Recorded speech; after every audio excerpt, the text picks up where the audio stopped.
મામાનું ઘર કેટલે દીવો બળે એટલે દીવો તો મેં દીઠો મામો લાગે મીઠો.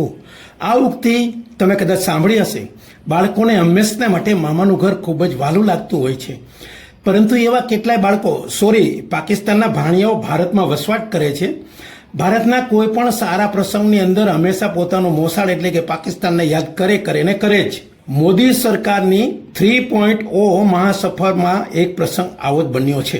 પીએમઓએ નેપાળ, તિબેટ, મ્યાનમાર, બાંગ્લાદેશ, શ્રીલંકા, ભૂતાન વગેરે પડોશી દેશોના વડાને શપથવિધિ સમારોહમાં ઉપસ્થિત થવા આમંત્રણ આપવામાં આવ્યું હતું. તો કેરળના કોંગ્રેસી સાંસદ શશી થરૂરને મામાનું ઘર યાદ આવ્યું હોય તેમ પીએમઓને સલાહ પણ આપી દીધી કે પાકિસ્તાનને તો શપથવિધિમાં આમંત્રણ આપો.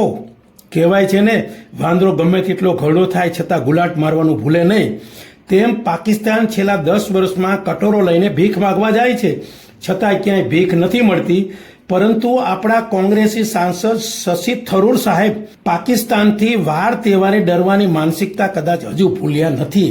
ખેર, વીર કટોરાવાળા પાકિસ્તાનને પીએમઓએ આમંત્રણ નહીં આપીને યોગ્ય પગલું ભરીને નરેન્દ્ર મોદીએ 5 વર્ષ કેવું શાસન ચાલવાનું છે તેનો ક્યાસ પણ આપી દીધો છે.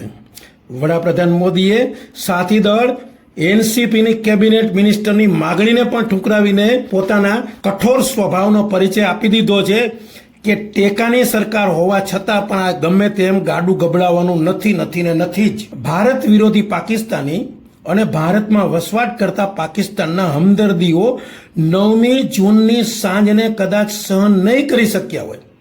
કારણ કે મોદી 3.0ની મહાસફરની રાષ્ટ્રપતિ ભવનમાં સોગંદ વિધિ અને બીજો પ્રસંગ અમેરિકા ખાતે ન્યુયોર્કના નસાવ કાઉન્ટી ક્રિકેટ સ્ટેડિયમમાં વર્લ્ડ T20ના મેચમાં પરંપરાગત હરીફ પાકિસ્તાનની પૂંછડી પટપટાવી દીધી હતી. જોકે ભારતના ભડવીરો ટોસ હારીને માત્ર 19 ઓવરમાં 119 રન બનાવી શક્યા હતા. પરંતુ ભારતના પેસ અને સ્પિન મિશ્રિત બોલિંગ એટેક સામે પાકિસ્તાનને 119 રન બનાવવા માટે નાની પણ યાદ આવી ગઈ. છતાં પણ માત્ર 113 રન બનાવી શક્યું હતું અને હિન્દુસ્તાન 6 રનથી પાકિસ્તાન સામે જીતી ગયું હતું. જોકે ભારતના 119 રન જાણીને પાકિસ્તાન અને તેમના હમદર્દીઓના ચહેરા પર ખુશી જોવા મળતી હતી. પરંતુ ભારતીય બોલર્સ બુમરાહ, હાર્દિક, અર્શદીપ, સિરાજ, બાપુ અને અક્ષરને ભૂલી ગયા હતા. ભારતે પાકિસ્તાનને હરાવીને અમેરિકામાંથી લગભગ પાકિસ્તાનનો રસ્તો એટલે કે રાવલપિંડીનો સીધો રસ્તો બતાવી દીધો હતો. આમ ભારતની અંદર ભારત માટે 9મી જૂનના 2 પ્રસંગો ખૂબ જ મહત્વના બન્યા.